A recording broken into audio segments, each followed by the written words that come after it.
Kumusta kayong lahat? Ako si Joylyn.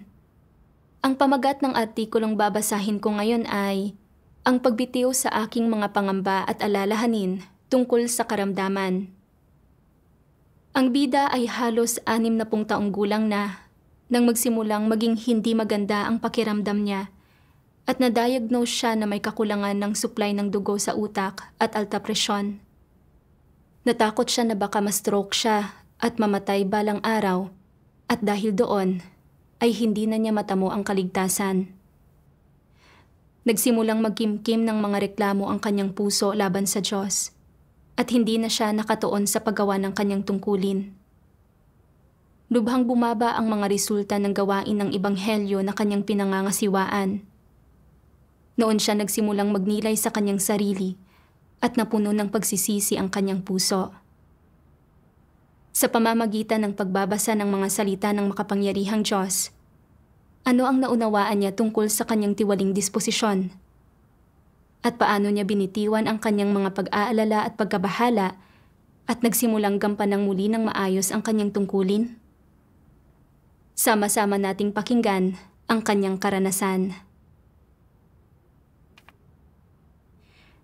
Noong Abril 2024, lumala ang mga sakit ng ulo ko.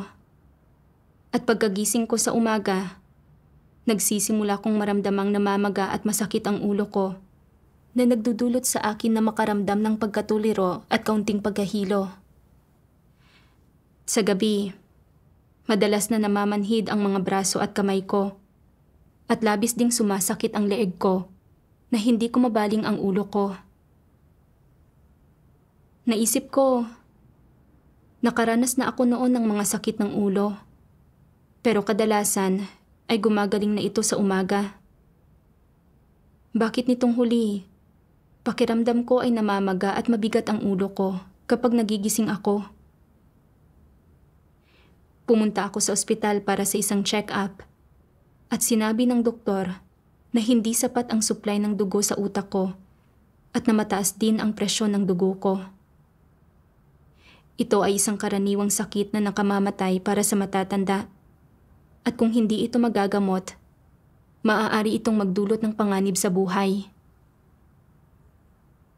Agad akong binigyan ng doktor ng oral liquid para inumin. Tinanggap ko ang gamot na nakakaramdam ng kaunting kaba. Iniisip ko, ganoon ba talaga ito kaseryoso? Hindi ito maaari. Sinusubukan ba ng doktor na takutin ako? Bukod pa rito, nananampalataya ako sa Diyos at sinusubaybayan at pinoprotektahan niya ako. Kaya kumuha lang ako ng ilang gamot. Pagkalipas ng ilang panahon, hindi bumuti ang sakit ng ulo ko. Naghanap ako ng ilang impormasyon sa online at natuklasan ko na kung lalala ang alta presyon, maaari itong humantong sa pagdurugo ng utak at ang kakulangan sa supply ng dugo sa utak ay maaari pang humantong sa ischemic stroke. Napakaraming namamatay sa sakit na ito. Nang makita ko ito, nakaramdam ako ng bugso ng pagkabalisa sa puso ko. Patuloy akong nakakaramdam ng pagkahilo at panlalabo ng isip. Palagi rin akong inaantok at hinding-hindi ako nagkaroon ng anumang lakas. Pati ang typing speed ko ay labis na bumagal at ang mga reaksyon ko ay mas mabagal. Naalala ko na noong ako ay 8 taon, nagkaroon ng pagdurugo sa utak ang tatay ko. Unang nakaramdam ng sakit ng ulo ang tatay ko nang siya ay magkasakit at makalipas ang ilang araw, nagsimula siyang magpakita ng mga senyales ng demensya at namanhid ang mga braso at binti niya. Matapos ang ilan pang araw, naparalisa ang isang bahagi ng katawan niya dahil sa stroke. Pagkatapos ng ilang buwan ng gamutan, pumanaw pa rin siya. Biglang lumitaw ang mga pangamba at alalahanin ko at napaisip ako, Makakaranas din ba ako ng stroke katulad ng tatay ko? Kung makakaranas ako ng stroke, hindi ba't katapusan ko na iyon? Paano ko pa hahangarin ang katotohanan at gagampanan ang aking tungkulin? Kung mapaparalisa ang kalahating bahagi ng katawan ko katulad ng tatay ko, hindi lamang sa hindi ko magagampanan ang tungkulin ko, kundi maaari pa akong bawian ng buhay balang araw. Pagkatapos manampalataya sa Diyos ng maraming taon, mawawala lang ba sa akin ang pagkakataong maligtas? Halos 6 na po na ako at mayroon akong mga malalang kondisyon tulad ng rheumatoid arthritis at mga issue sa cervical at lumbar spine. Ako ang responsable sa gawain ng ebanghelyo sa ilang iglesia. Pero sa dami ng dapat gawin, kung patuloy kong papagurin ang puso at utak ko, lalala ba ang kondisyon ko? Pagkatapos ay naalala ko ang isang tao na nanghuhula na nakatrabaho ko noong bata-bata pa ako. Binasa niya ang palad ko at sinabi niyang mamamatay ako dahil sa isang karamdaman sa edad na 6 na po. Hindi ko ito sineryoso noong panahong iyon. Pero habang papalapit na ako sa edad na iyon, maaari nga kayang totoo na mabubuhay lang ako hanggang 6 na po. Kung talagang mamamatay ako, hindi ko na masasaksihan ang kagandahan ng kaharian ng Diyos. Naguluhan at nainis ako sa mga kaisipang ito at nagreklamo pa nga. Lagi ko namang ginagampanan ang tungkulin ko kahit na may mga karamdaman ako. Bakit hindi inaalis ng Diyos ang sakit ko? Habang lalo ko itong iniisip, lalo akong nasisiraan ng loob. Kaya inayos ko ang schedule ng pagtulog ko at sinubukan kong magpahinga hanggat kaya ko. Nag-ehersisyo rin ako at naghanap ako ng mga tradisyonal na lunas para makatulong sa gamutan ko. Bago ko pa ito namalayan, ang mga kaisipan ko ay nakatuon na sa pag-aalaga ng aking katawan at hindi na ako nakaramdam ng pagpapahalaga sa pasanin sa mga tungkulin ko. Nag-alala lang ako na ang labis na pagtatrabaho ay maaari talagang maging sanhi ng kamatayan ko. Dahil napakabagal ng pagsubaybay ko sa gawain, unti-unting humina ang bisa ng gawain ng ebanghelyo. Pero hindi ako nakaramdam ng agarang pangangailangan para malutas ang mga problema na nagdulot ng halos pagtigil ng gawain ng ebanghelyo sa ilang iglesia. Naisip ko pa, tumatanda na ako at napakarami ng aking karamdaman. Baka kailangan kong sabihin sa mga leader na uuwi ako para gampanan ang aking mga tungkulin. Para kung lumalaman ang kondisyon ko, may pamilyang mag-aalaga sa akin. Pagkatapos, ang ilang manggagawa ng ebanghelyo na nasa ilalim ng aking pangangasiwa ay nasa hindi magagandang kalagayan lahat at patuloy na humihina ang bisa ng gawain ng ebanghelyo. Nakaramdam ako ng kaunting takot. Napagtanto kong hindi tama ang kalagayan ko. At pagkatapos, agad akong lumapit sa Diyos para magdasal. O Diyos, dahil na-diagnose akong may kakulangan sa supply ng dugo sa aking utak at may alta presyon, natatakot ako na baka ma-stroke ako at maparalisa at mamatay ako tulad ng nangyari sa aking ama.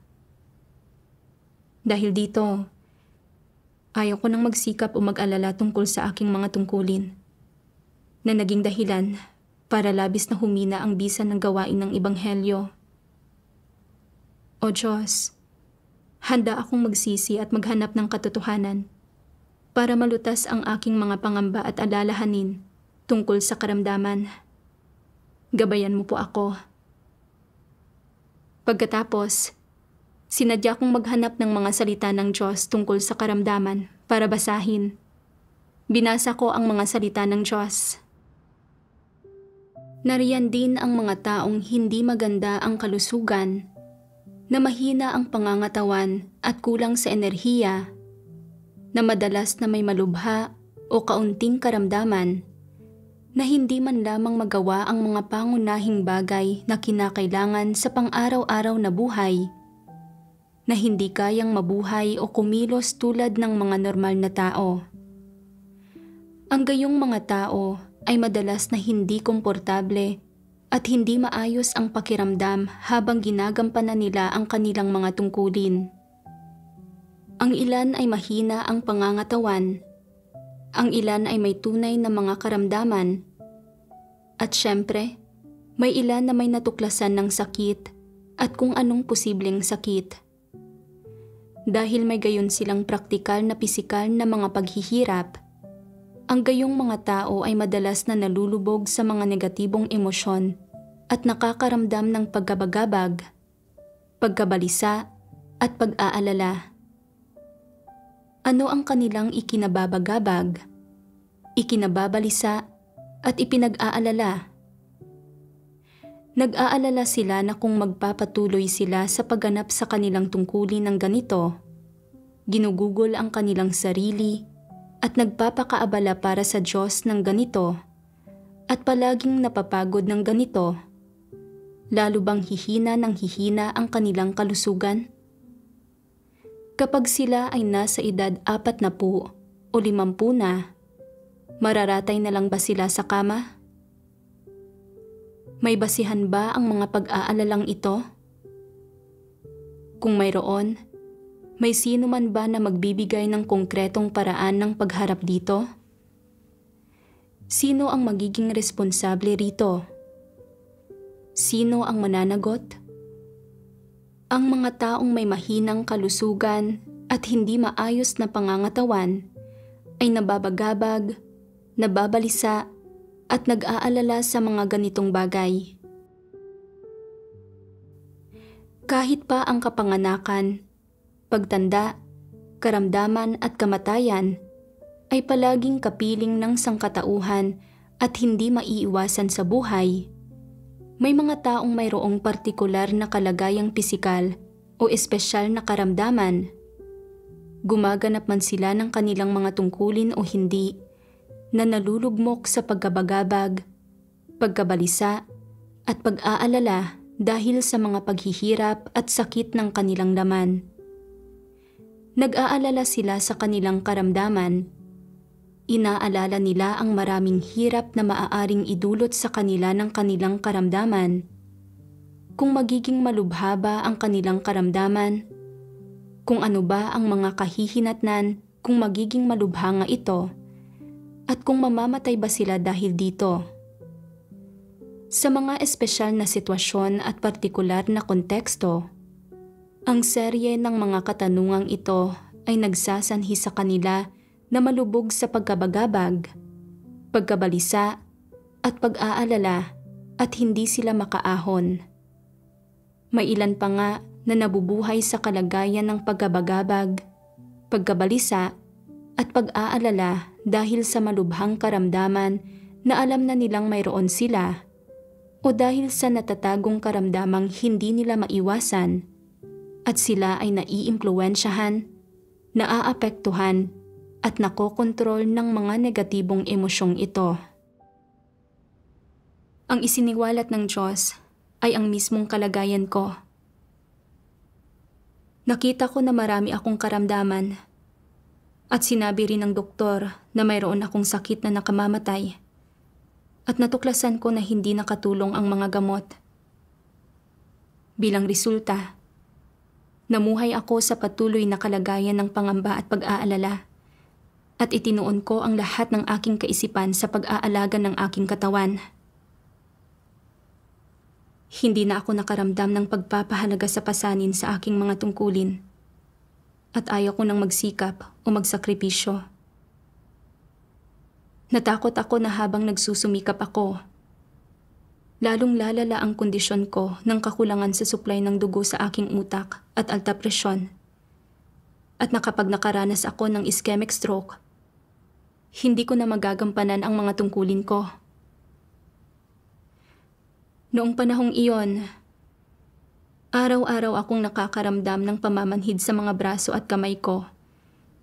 At nag-alala ako na kung lalala ang mga sintomas na ito, mapaparalisa ang kalahating bahagi ng aking katawan tulad ng aking ama at mamamatay pa nga ako kalaunan.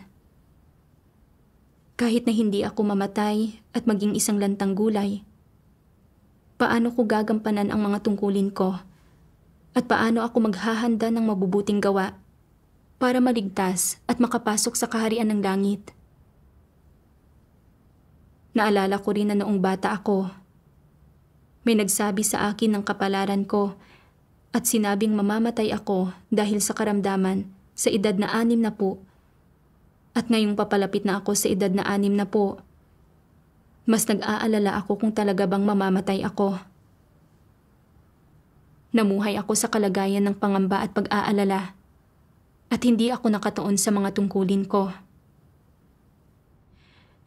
Nang lumitaw ang mga problema sa gawain ko, hindi ako nakaramdam ng agarang pangangailangang lutasin ang mga ito na nagdulot ng matinding paghina ng bisa ng gawain ng Ebanghelyo.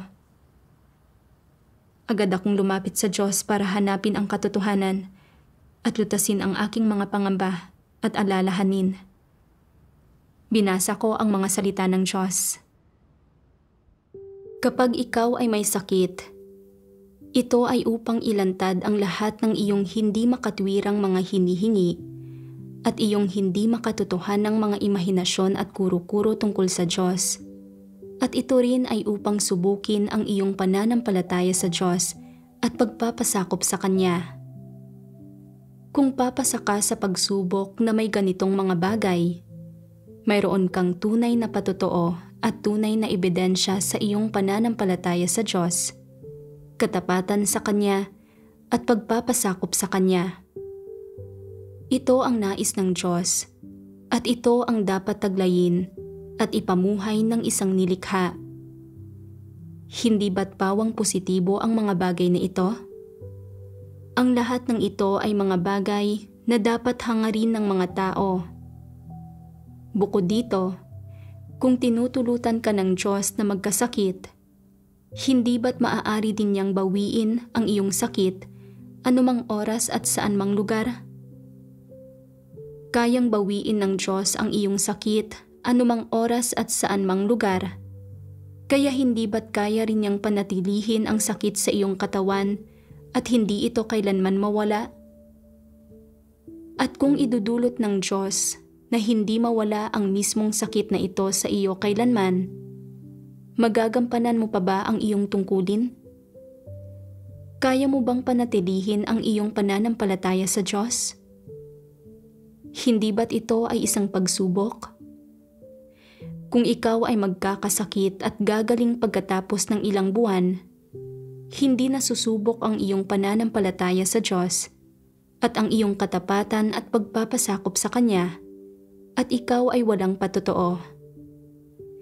Madaling magtiis ng sakit sa loob ng ilang buwan, ngunit kung ang iyong sakit ay magtatagal ng 2 o 3 taon, at ang iyong pananampalataya at ang iyong pagnanais na maging mapagpasakop at tapat sa Diyos ay hindi magbabago, bagkus ay lalo pang ang magiging totoo, hindi ba't ito ay nagpapakita na ikaw ay lumago na sa buhay?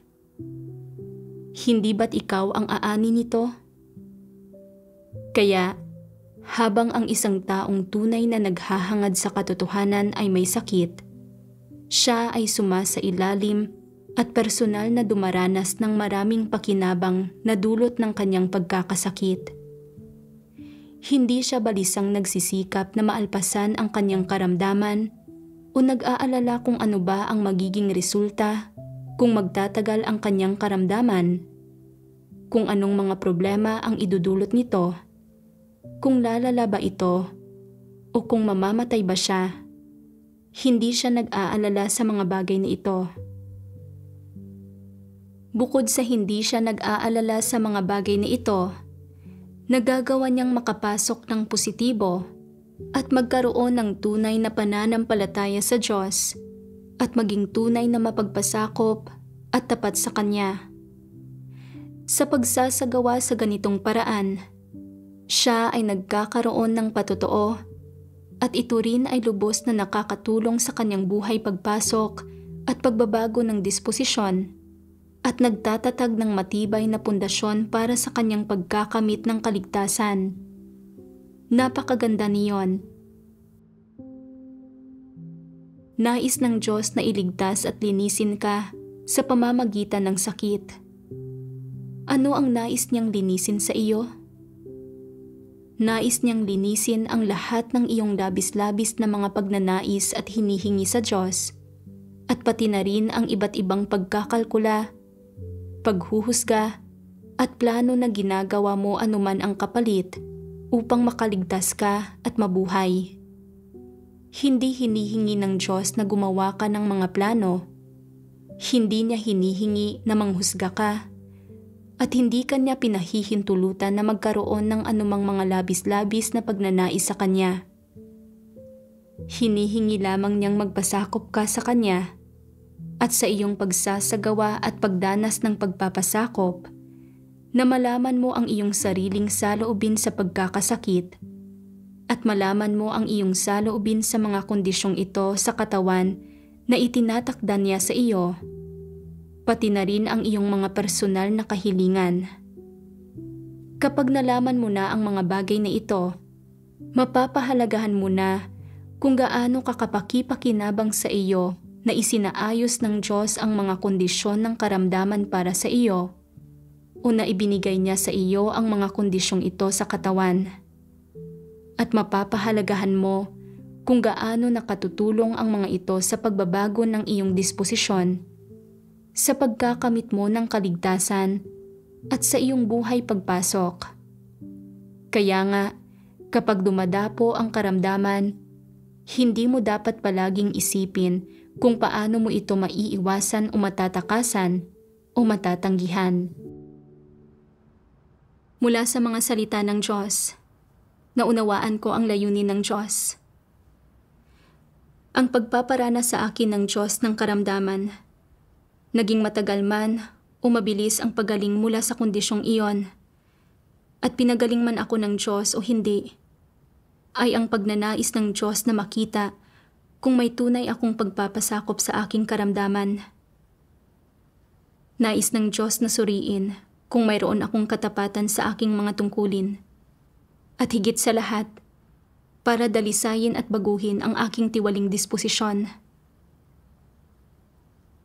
Pero nang marinig kong sinabi ng doktor na mayroon akong nakamamatay na sakit, agad akong bumagsak sa isang kalagayan ng pangamba at pag-aalala. Natakot akong lumala ang karamdaman ko o humantong pa sa pagkaparalisa ng kalahating katawan. At natakot ako na kung lumala pa ang kondisyon ko at mamatay ako, hindi ako maliligtas at makakapasok sa kaharian ng langit. Hindi lamang ako walang pananalig at pagpapasakop sa Diyos, kundi ginamit ko rin ang pag-alis ko sa bahay para gampanan ang aking mga tungkulin bilang isang kapalit para subukang makipagtalo sa Diyos. Nagreklamo ako sa Diyos dahil hindi niya inalis ang karamdaman ko.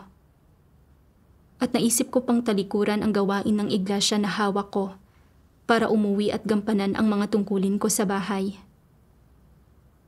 Sa anong paraan ako nagkaroon ng anumang pagpapasakop o katapatan sa Diyos?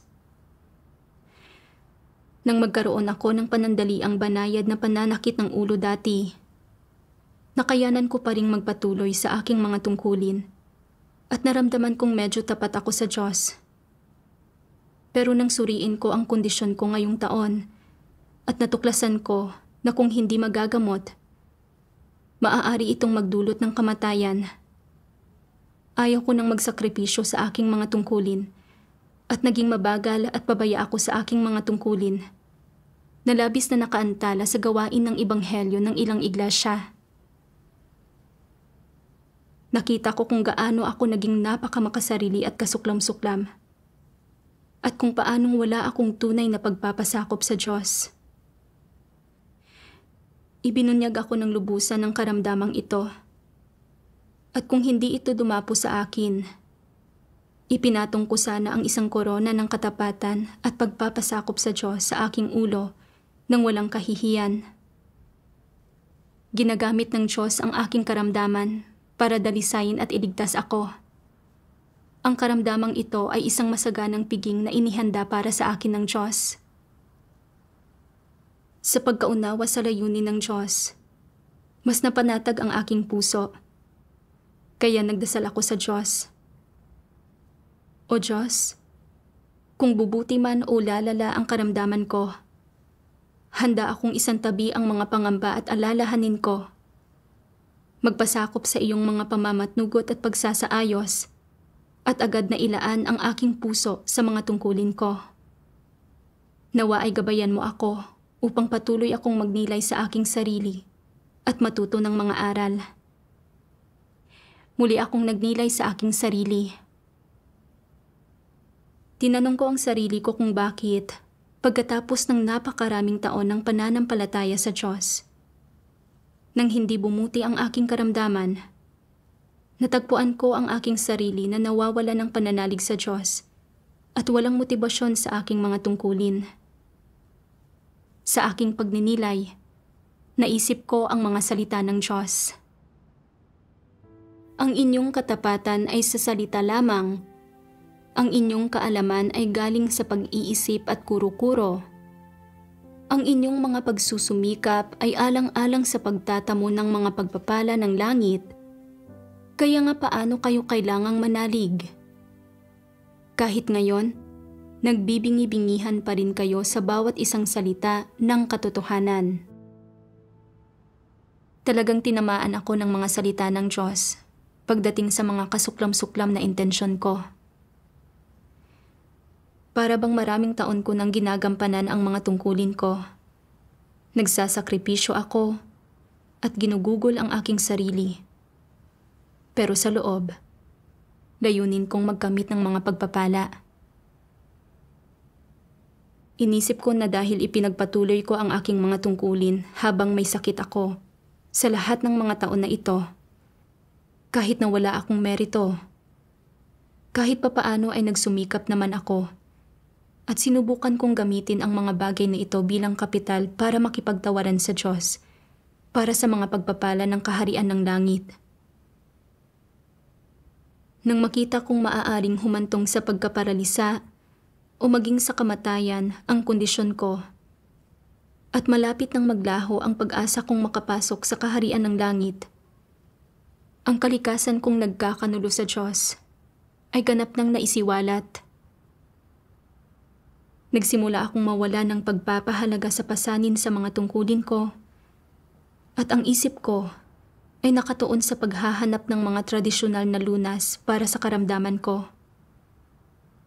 Ayaw ko nang maabala sa paglutas ng paghina ng bisa ng gawain ng Ebanghelyo, at natatakot lamang ako na kung ako ay labis na magsusumikap at mamamatay, hindi ko matatanggap ang mga pagpapala ng kaharian ng langit. Isinaalang-alang ko pa nga ang alternatibong plano ko, at naisip kong isuko ang mga gampanin at umuwi na lang sa bahay. Nakita ko na wala talaga akong katapatan at na ginagawa ko ang mga tungkulin ko para lamang magkamit ng mga pagpapala. Kung hindi dahil sa pagkakabunyag sa akin sa pamamagitan ng karamdamang ito, hindi ko nalaman ang aking mga kasuklam-suklam na intensyon ng paghahangad ng mga pagpapala sa aking pananalig o ang mga hindi makatwirang hinihingi ko sa Diyos. Para sa isang katulad ko, na puno ng mga tiwaling disposisyon, ang pagnanais na makapasok pa rin sa kaharian at magtamasa ng mga pagpapala ng Diyos ay tunay na nakakahiya. Nakaramdam ako ng pagkakautang at pagkakasala. Isa akong nilikha, at ang paggampan sa aking mga tungkulin ay ganap na likas at may katwiran. Labis kong tinamasa ang pagtustos ng katotohanan mula sa Diyos, kaya dapat kong tuparin ang mga tungkulin ko ng walang kondisyon para masuklian ko ang pagmamahal ng Diyos. Kalaunan, sa pamamagitan ng pagbabasa ng mga salita ng Diyos, mas lubos kong naintindihan ang kamatayan. Sabi ng makapangyarihang Diyos, ang usapin ng kamatayan ay may kalikasang katulad ng sa iba pang mga bagay. Hindi ang mga tao ang magdedesisyon para sa kanilang sarili, at lalong hindi ito mababago ng kalooban ng tao. Ang kamatayan ay katulad ng anumang mahalagang pangyayari sa buhay. Ito ay ganap na nasa ilalim ng paunang pagtatakda at kataas-taasang kapangyarihan ng lumikha. Kung ang isang tao ay magmamakaawang mamatay, maaaring hindi siya mamatay. Kung magmamakaawa siyang mabuhay, maaaring hindi siya mabuhay. Lahat ito ay nasa ilalim ng kataas-taasang kapangyarihan at paunang pagtatakda ng Diyos, at ito ay binabago at pinagpapasyahan ng awtoridad ng Diyos, ng matuwid na disposisyon ng Diyos, at ng kataas-taasang kapangyarihan at mga pagsasaayos ng Diyos. Kaya nga, kung sakaling ikaw ay magkasakit ng malubha, ng nakamamatay na sakit, hindi tiyak na ikaw ay mamamatay. Sino ang nagdedesisyon kung mamamatay ka ba o hindi? Ang Diyos ang nagdedesisyon. At dahil ang Diyos ang nagdedesisyon at hindi kayang pagdesisyonan ng tao ang gayong bagay, ano ang ikinababalisa at ikinababagabag ng mga tao? Parang kung sino ang mga magulang mo at kung kailan at saan ka ipinapanganak, hindi mo rin mapipili ang mga bagay na ito. Ang pinakamatalinong gawin sa mga bagay na ito ay ang hayaan itong umagos sa natural nitong daloy, ang magpasakop at huwag pumili, huwag gumugol ng anumang kaisipan o lakas sa bagay na ito, at huwag mabagabag, mabalisa o mag-alala tungkol dito.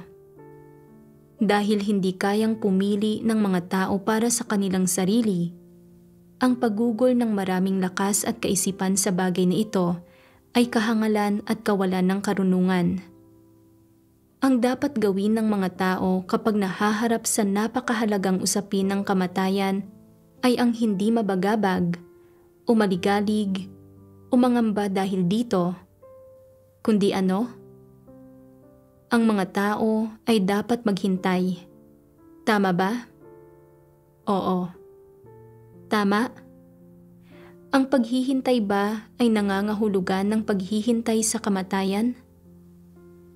Paghihintay na mamatay habang nahaharap sa kamatayan?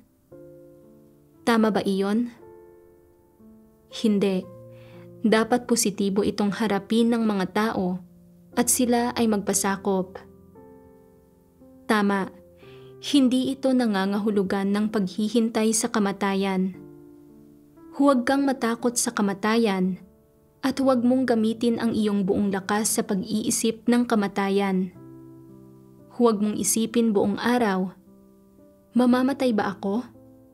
Kailan ako mamamatay? Ano ang gagawin ko pagkatapos kong mamatay? Huwag mo na itong isipin pa. May ilang nagsasabi, bakit hindi ko ito pag-iisipan? Bakit hindi ko ito pag-iisipan kapag malapit na akong mamatay? Dahil hindi alam kung mamamatay ka ba o hindi, at hindi alam kung pahihintulutan ka ba ng Diyos na mamatay. Ang mga bagay na ito ay hindi batid. Partikular na hindi batid kung kailan ka mamamatay, saan ka mamamatay, anong oras ka mamamatay, o kung ano ang mararamdaman ng iyong katawan kapag ikaw ay namatay. Sa pagbigas sa iyong utak sa pag-iisip at pagninilay-nilay tungkol sa mga bagay na hindi mo alam at pagkabalisa at pag-aalala tungkol sa mga ito, hindi ba't nagiging hangal ka? Dahil nagiging hangal ka, hindi mo dapat pigain ang iyong utak tungkol sa mga bagay na ito. Sinusunod mo ang Diyos at sinasabing nananalig ka sa Kanya.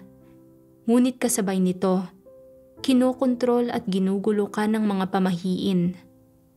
Kaya mo pangang sundin ang mga ikinintal na kaisipan ng mga pamahiin sa mga tao, at ang mas malala pa riyan, ang ilan sa inyo ay natatakot sa mga kaisipan at katunayang ito na kaugnay ng mga pamahiin.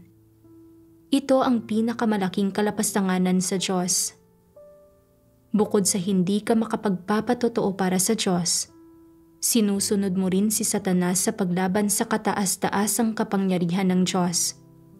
Ito ay kalapastanganan sa Diyos. Ang paghatol ng mga salita ng Diyos ay nagdulot sa akin na makaramdam ng takot. Naisip ko kung paanong lumala ang kondisyon ko kamakailan nang sabihin ng doktor na mayroon akong nakamamatay na karamdaman, at naalala ko ang sinabi ng isang manghuhula dati na mamamatay ako dahil sa karamdaman sa edad na 60, at agad kong natagpuan ang sarili kong namumuhay sa isang kalagayan ng pangamba at pag-aalala. Natakot ako na baka mamatay talaga ako, kaya sinubukan ko ang lahat ng uri ng mga gamutan. Umaasang mabilis akong gagaling sa sakit na ito. Nang balikan ko ngayon, nakita ko na tunay akong bulag at mangmang. Nasa mga kamay ng Diyos ang buhay at kamatayan ko, at nasa paunang pag-orden at kataas-taasang kapangyarihan ng Diyos kung kailan at paano ako mamamatay. Kung may sakit man ako o wala, kapag dumating ang aking takdang oras, mamamatay ako kahit na wala akong sakit. Pero kung hindi ko pa naaabot ang takdang oras, kahit magkaroon pa ako ng malubhang karamdaman, hindi ako mamamatay. Pero hindi ko naunawaan ang awtoridad at kataas-taasang kapangyarihan ng Diyos, at ako ay naimpluwensyahan at naguluhan sa sinabi ng isang manghuhula. Natakot akong mangyayari nga talaga ang sinabi niya. Nasaan ang lugar ng Diyos sa puso ko? Hindi ba't itinatanggi ko ang pagtatakda at kataas-taasang kapangyarihan ng Diyos sa ganitong paraan? Kalapastanganan ito laban sa Diyos. Talagang naguluhan ako at nais ko pang sampalin ang sarili ko. Naisip ko ang aking ama na gumugol ng maraming pera sa mga gamutan, pero nabigong magamot ang kanyang karamdaman. Pumanaw siya sa edad na 40. Iyon ang kapalaran niya. Nang dumating ang kanyang takdang oras, walang sino man ang makapagpanatili sa kanyang buhay. Sa kabilang banda, nakita ko rin na ang lolo ng isang sister ay mahigit 10 taon nang may cancer. Sinabi ng mga doktor na hindi na siya mabubuhay ng matagal, pero nabuhay pa siya ng maraming taon pagkatapos ng kanyang diagnosis nang walang gamutan. Kahit lampas na sa 70 taon, regular pa rin siyang pumupunta sa palengke. Bagamat mayroon akong ilang karamdaman, kung lalalaman ang mga kondisyon ko, kung hahantong man ito sa stroke o maging sa pagkaparalisa at kamatayan, ang mga bagay na ito ay hindi ko mahuhulaan o makokontrol. Pero natagpuan ko ang sarili kong nakakulong sa pangamba at pag-aalala. Wala akong pusong gampanan ang aking mga tungkulin. Hindi ba't naging hangal ako dito? Kung mabubuhay man ako o mamamatay, dapat akong magpasakop sa pagtatakda at sa mga pagsasaayos ng Diyos. At hindi ako dapat mag-alala o mangamba sa mga bagay na hindi ko kayang hulaan o kontrolin. Dahil normal pa rin gumagana ang isip ko at may lakas pa rin akong gampanan ang aking mga tungkulin, kailangan kong agad na baguhin ang kalagayan ko, ayusin ang mentalidad ko, ilaan ang aking puso sa mga tungkulin ko, gawin ang aking makakaya para lutasin ang mga isyu sa gawain ng Ebanghelyo, lutasin ang mga negatibong kalagayan ng mga kapatid, Hikayatin silang mangaral ng Ebanghelyo at magpatotoo sa Diyos at magdala ng mas maraming tao na uhaw sa pagpapakita ng Diyos sa kanyang sambahayan para tumanggap ng kanyang pagliligtas. Sa ganitong paraan, kahit na mamatay ako, wala akong pagsisisihan. Kalaunan, nagbasa pa ako ng mga salita ng Diyos. Ano ang halaga ng buhay ng isang tao? Ito ba ay para lamang sa pagpapakasa sa salaman tulad ng pagkain, pag-inom at pagpapakaaliw? Hindi. Kung gayon, ano ito? Mangyaring ibahagi ang inyong mga saloobin.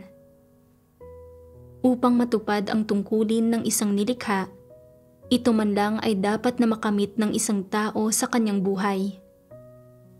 Tama iyan. Sa isang aspekto, ito ay tungkol sa paggampan sa tungkulin ng isang nilikha. Sa isa pa, ito ay tungkol sa paggawa ng lahat ng bagay na saklaw ng iyong abilidad at kapasidad sa abot ng iyong makakaya, kahit umabot man lang sa punto kung saan hindi ka inuusig ng iyong konsensya, kung saan maaaring maging payapa ang konsensya mo at mapatunayang katanggap-tanggap ka sa paningin ng iba. Sa mas malalim na pagtingin, sa buong buhay mo, saang pamilya ka man isinilang, anuman ang pinag-aralan mo, o ang iyong kakayahan, dapat mong pagbulayan kung ano ang pinakamahahalagang katotohanan na dapat maunawaan ng mga tao sa buhay. Halimbawa, anong uri ng landas ang dapat tahakin ng mga tao, pati na kung paano sila dapat mamuhay para magkaroon ng mga makabuluhang buhay. Kahit papaano, ay dapat tuklasin mo ng kaunti ang tunay na halaga ng buhay. Hindi mo maaaring ipamuhay ang buhay na ito ng walang saysay, at hindi ka maaaring pumarito sa mundong ito ng walang saysay. Sa isa pang aspekto, habang nabubuhay ka, dapat mong tuparin ang iyong misyon. Ito ang pinakamahalaga. Hindi ang pagtapos ng isang malaking misyon, tungkulin o responsibilidad ang pag-uusapan natin. Pero kahit papaano, dapat may maisakatuparan ka. Halimbawa, sa iglesia, ibinubuhos ng ilang tao ang lahat ng kanilang pagsisikap sa gawain ng pagpapalaganap ng Ebanghelyo. Inilalaan ang lakas ng kanilang buong buhay, nagbabayad ng malaking halaga, at nakapagpapabalik loob ng maraming tao. Dahil dito, pakiramdam nila ay hindi naging walang kabuluhan ang buhay nila at na mayroon silang halaga at kapanatagan. Kapag nahaharap sa sakit o kamatayan, kapag ibinubuod ang kanilang buong buhay at ginugunita ang lahat ng kanilang ginawa, ang landas na kanilang tinahak, napapanatag ang kanilang puso. Hindi sila nakokonsensya o nagsisisi. Ang halaga ng buhay ng tao at ang tamang landas na susundin ay kinabibilangan ng pagsasakatuparan ng isang mahalagang bagay at pagtatapos ng isa o maraming trabahong may halaga. Hindi ito tinatawag na propesyon. Ito ay tinatawag na tamang landas at tinatawag din itong wastong gampanin. Sabihin mo sa akin, sulit ba para sa isang tao na magbayad ng anumang halaga para matapos ang ilang gawain na may halaga, mamuhay ng makabuluhan at may halaga, at hangarin at tamuhin ang katotohanan? Kung talagang ninanais mong hangarin ang pagkaunawa sa katotohanan, natahakin ang tamang landas sa buhay, nagampanan ng maayos ang iyong tungkulin, at mamuhay ng isang mahalaga at makabuluhang buhay, kung gayon, hindi ka mag-aatubiling ibigay ang lahat ng lakas mo, magbayad ng lahat ng halaga, at ibigay ang lahat ng iyong oras at kabuuan ng mga araw mo. Kung makaranas ka ng kaunting karamdaman sa panahong ito, Hindi ito mahalaga.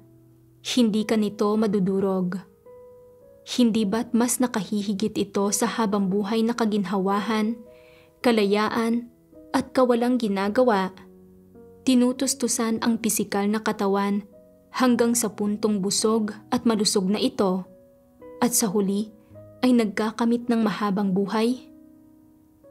Alin sa dalawang mapagpipiliang ito ang isang buhay na may halaga? Alin ang makapagbibigay ng kaginhawahan at ng walang pagsisisihan sa mga tao kapag naharap sila sa kamatayan sa pinakahuli? Ang makapamuhay ng makabuluhang buhay ay nangangahulugan na nakamit mo ang katotohanan. Sa iyong puso ay makadarama ka ng ginhawa at magkakaroon ng kagalakan. Sa ilalim ng patnubay ng mga salita ng Diyos, naunawaan ko kung paano maaaring mamuhay ang isang tao ng may kabuluhan at halaga, at labis na nahikayat ang puso ko. Isa akong tao na ginawang tiwali ni Satanas. Pero ngayon, itinaas ako ng Diyos at kaya kong gampanan ang tungkulin ng isang nilikha. Mamuhay para mangaral ng Ebanghelyo at magpatotoo sa lumikha, at gabayan ang mga namumuhay sa pagdurusa at kadiliman patungo sa Diyos para tumanggap ng kanyang pagliligtas. Isa itong mahalaga at makabuluhang bagay. Tayo ay mas mababa pa sa alikabok, pero tinatrato tayo ng Diyos ng may biyaya. Tinatamasa natin ang pagtustos ng napakaraming salita ng Diyos. Nauunawaan ang napakaraming katotohanan at mga hiwaga. Ginagampanan ang tungkulin ng isang nilikha at maliligtas ng Diyos at mananatiling buhay sa kabila ng malalaking kalamidad. Napakalaking biyaya nito. Kung palalampasin natin ang pagkakataong ito na talagang napakabihira, magiging isa itong malaking pagsisisi. Kung aalagaan ko lang ang katawan ko at ayaw ko namang magsikap o magsakripisyo sa aking tungkulin, kahit na mapanumbalik ko pa ang kalusugan ko, kung hindi ko naman nagampanan ng maayos ang tungkulin ko at nawalan ako ng silbi bilang isang nilikha, hindi ba't mamumuhay ako na parang isang naglalakad na bangkay? Ang sakit ng kaluluwa ay isang bagay na hindi maaaring tumbasan.